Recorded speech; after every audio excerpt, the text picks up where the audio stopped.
Iran's biggest oil customer is China. It bought between 80 and 90% of Iran's output in 2025.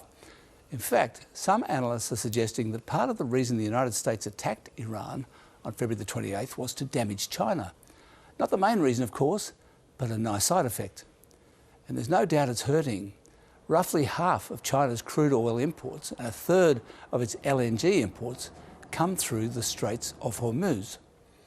Now, to preserve its supplies, China has had to ban exports of diesel and gasoline, which totalled 2.7 million tonnes just in February.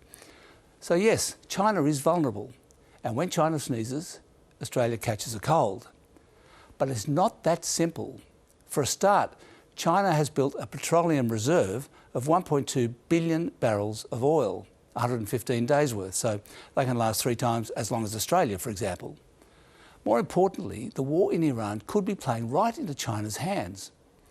For 30 years, China has been furiously electrifying its economy to reduce its reliance on oil and improve energy security. It now gets more than 30% of its primary energy from electricity, compared with 20% in the US, Europe and the rest of the OECD. The rest of the world will probably now step up efforts to get off oil, having been given yet another wake-up call about its unreliability. And who are they going to turn to?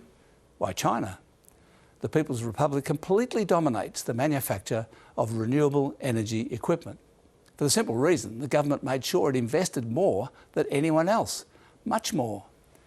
And as the world's drivers now turn more to electric vehicles because they're sick of queuing at petrol stations and paying $2.50 a litre or more, China stands ready to sell them some. Its production capacity for EV batteries completely dominates the world. So, if Donald Trump really is thinking the attacks on Iran will give China a black eye and hold them back somehow, it's more likely to be a bit of short-term pain and a lot of long-term gain.